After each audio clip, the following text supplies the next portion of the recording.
This day in sports history. This episode is brought to you by Sterling Roastery. For several months you've heard me talking about the great products and scents offered by the Sterling Soap Company. And while there may not seem to be any correlation between soap and coffee, what is similar is the same care and attention to detail in delivering great products to their customers. Sterling Roastery will ship great-tasting beans or ground coffee, for whatever coffee-making process you prefer, right to your door. I gave their breakfast blend a try recently, and I can tell you, it was a great way to get my day kick-started with this smooth, medium blend. And just like their soaps, they have a variety to choose from. Give Sterling Roastery a try at sterlingsoap.com. This episode is brought to you by Firefly Books. From frozen ponds in small-town Canada to packed arenas under bright lights, hockey's journey is 150 years strong. Hockey Hall of Fame Timeline of the Game takes you through it all. 8 defining eras, hundreds of rare photos, legendary names, game-changing moments. Created with the Hockey Hall of Fame, this book is a visual time capsule of the sport's most iconic chapters. Whether you're a die-hard fan or looking for the ultimate holiday gift, Timeline of the Game is a must-have for every hockey lover. Pick up your copy today at Amazon, Barnes & Noble, or bookshop.org. Hey, and welcome back to This Day in Sports History, a daily look at some of the cool and unusual things that happened on this day in the last 100 years or so. It is November the 4th, and on this day, a golfer's unreal comeback from horrific injuries sustained in a plane crash culminated in his best day ever on the golf course at the Ryder Cup. The Chicago Bears had another amazing comeback win on this day, and I'm guessing that most who listen to this episode would agree that it is probably not a good idea to set off fireworks indoors. Yeah, the Spurs should have followed that advice. All that plus Reggie Jackson nearly became an Expo. The Seahawks would have been better off if they'd simply slept in, and a non-sports fun fact about us humans and our inability to do even the simplest of tasks without a reference point. But let's start with what happened on this day back in 1951, when the U.S. beat Great Britain to win the Ryder Cup. Now, the U.S. winning the Ryder Cup, not in itself surprising, especially at this point in time the U.S. had beaten the Brits in the 4 previous Ryder Cups. Nor was the margin of victory any surprise. The U.S. 9.5 to 2.5 win was similar to other lopsided American wins in the past couple of years. What made this win memorable, though, was the play of a guy who went to an extraordinary length to even play the game. 14 months prior to the Ryder Cup, golfer Skip Alexander was the lone survivor of a plane crash in Evanston, Indiana. He escaped from the burning wreckage by punching through one of the doors and crawling about 100 yards away before collapsing. He suffered burns over 70% of his body, and his hands were horribly damaged, described as looking like the Scarecrow's fingers from The Wizard of Oz. Now, if you're a golfer, then you know how important your hands are for your golf swing, not only grip, but feel. Now, he was fortunate to be alive, sure, but as a professional golfer, he wanted to find a way back to the golf course. He went through 17 major surgeries in an effort to do just that. At one point, one of the surgeons who was working with him wanted to amputate both of his pinky fingers, which would have certainly ruined any possibility of playing golf at a high level again. Instead, in early 1951, Alexander gave the doctors the grip of a golf club, and he told them to surgically shape his hands around it so that he could grip a golf club again. Pins were inserted, there were splints, casts, and skin grafts performed, and it worked. He was able to return to the PGA Tour later on in '51 and return to his high level of play. He played 5 events through September and was able to secure the final spot on the 1951 Ryder Cup team. At this point, the Ryder Cup only consisted of the Friday foursome matches, consisting of 36-hole match play competition, and a Sunday's singles 36-hole match play competition. Alexander did not play in Friday's matches that saw the U.S. take an early 3-1 lead, but Captain Sam Snead put him into Sunday's singles match against Scotsman John Panton. Alexander admitted he had trouble walking, and a 36-year-old marathon was going to be tough. After the morning 18, Alexander had a commanding 5-up lead, but he did have some problems. His hands were bleeding badly. He had to change his gloves, his golf towels were soaked with blood and needed to be changed out. In addition, his left ankle was badly swollen, making it even harder to walk the Pinehurst No. 2 course. He persevered through the pain, though, wondering after every hole if he had the strength to play the next one. But he increased his lead to 8-up after 10 holes in the afternoon round. His hands were bleeding again and his gloves and towels were soaked through. He knew he had to end the match quickly. The 11th green sits close to the clubhouse, and he made a vow to himself to dust Panton right then so he did not have to walk any further than he needed to. A half at the 11th secured the 8-7 win. Alexander called it the greatest day of his life. Ultimately, it did not have an effect on the final outcome for the Ryder Cup. The previous singles matches had already retained the cup, but extraordinary lengths that Skip Alexander went through just to get to that point was incredible enough. To win in the fashion that he did is nearly beyond belief. On this day in 1977, Los Angeles high schooler Steve Martinez caught 19 passes for 312 yards and 5 TDs. Now, I can kind of hear some rumbling maybe in the back there. Hey, what's so great about that? I mean, it's good, but come on, that happens in high school all the time. A guy has a great night, gets his name in the local paper the next day. What's the big deal? Well, I'll tell you. The big deal is that those 19 catches for 312 yards and 5 touchdowns all came in the first half of Wilson High School's game against the LA Lincoln Tigers. He was far ahead of pace to break the California state record for receiving yards and touchdowns in a game, except that the Tigers split at halftime and forfeited, down 63-0. This episode is brought to you by McFarland Books. They weren't on Wheaties boxes. They didn't have the headlines, but they were there, breaking barriers one pitch at a time. The Integration of Minor League Baseball, A History and Player Register 1946 to 1959 by Rick Swain and Gary C. Fink shines a light on the overlooked heroes who paved the way for future legends. From dusty bus rides to hostile crowds, these players fought for a place in a game that didn't want to see them win. More than history, it's a tribute to courage, perseverance, and the power of the game to change. Honor their legacy today and grab a copy of The Integration of Minor League Baseball at your favorite bookseller. On this day in 2001, it was a wild finish in Chicago for the second straight week. Now, Chicago is known as the Windy City, but for a couple of weeks in 2001, they could have borrowed Baltimore's moniker of Charm City, USA, because they were truly living a charmed life in the NFL. On this day, it was a Week 8 matchup between the Bears and the Cleveland Browns. Chicago was 5-1 coming into this one, but only by the skin of their teeth.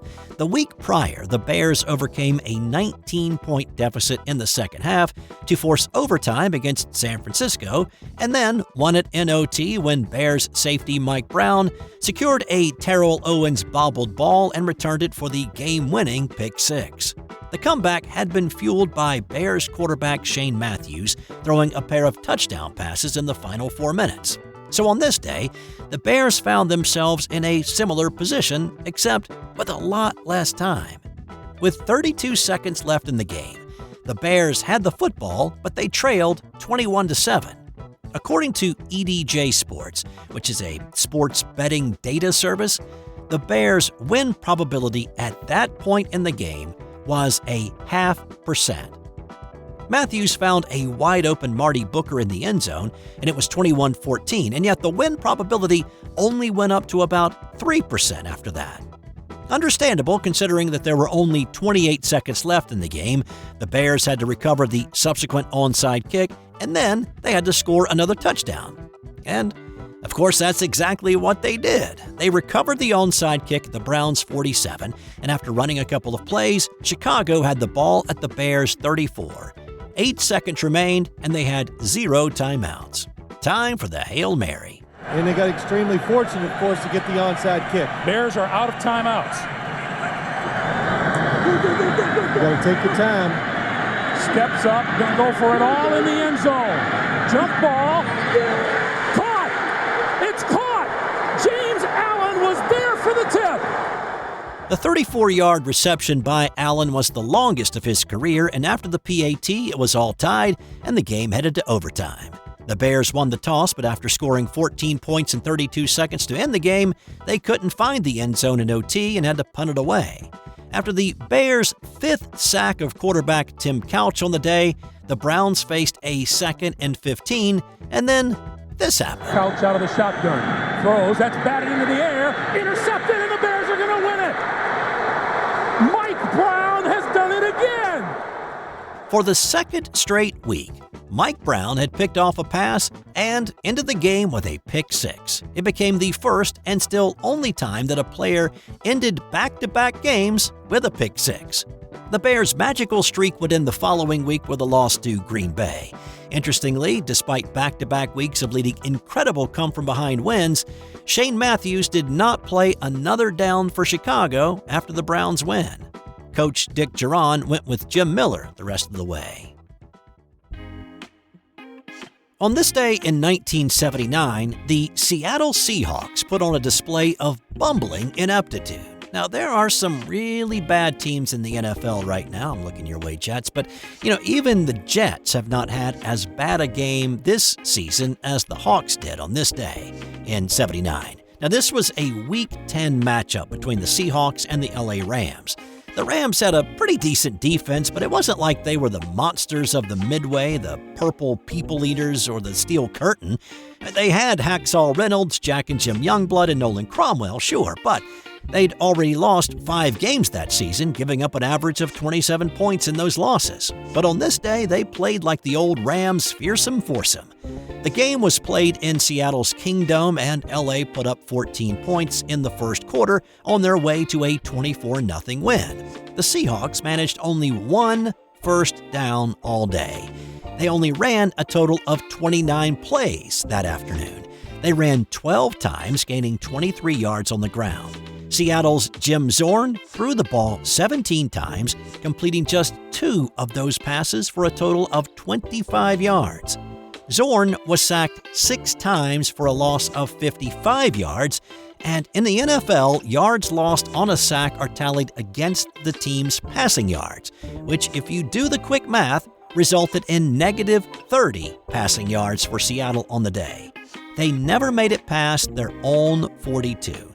They never crossed midfield. And when the game ended, the Seahawks had negative 7 total yards. It is the worst offensive performance in NFL history, besting worsting the performance of the 1967 Denver Broncos, who had negative 5 total yards in a 51-0 loss to the Raiders.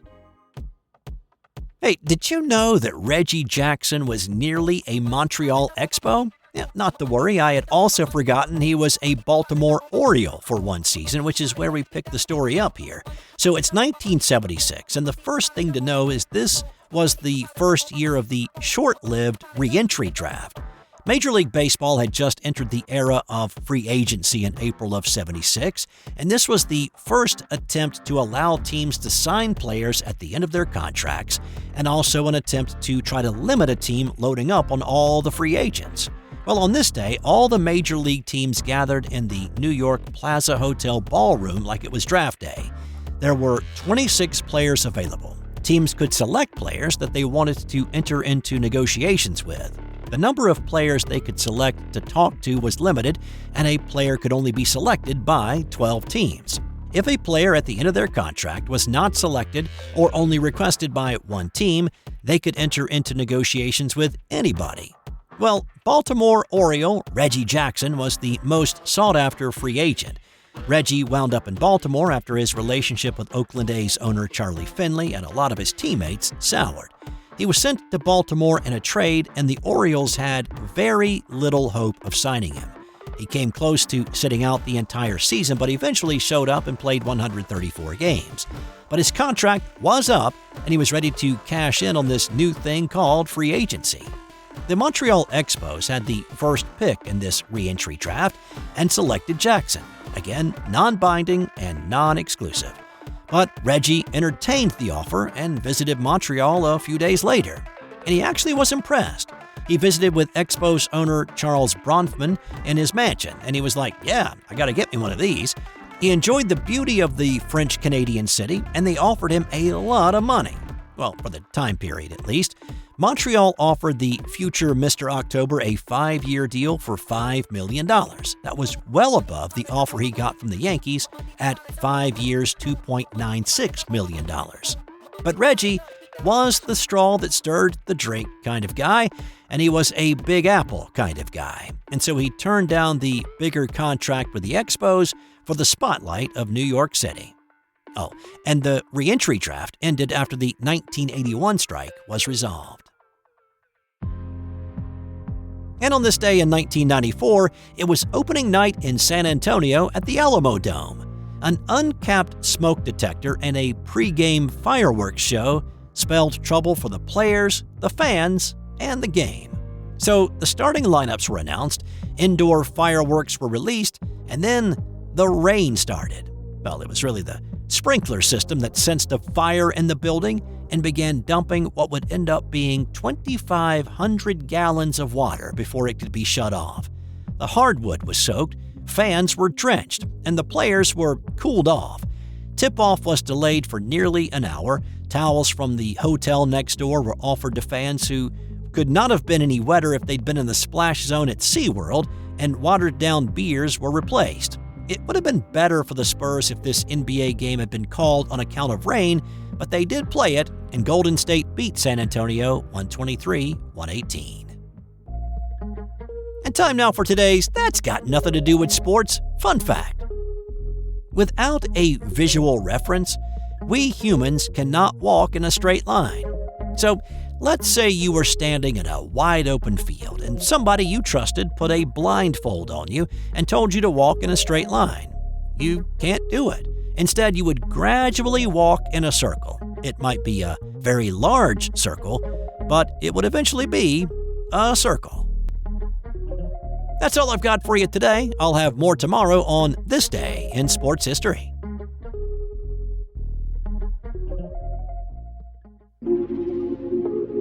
This has been an original Thrive Suite production.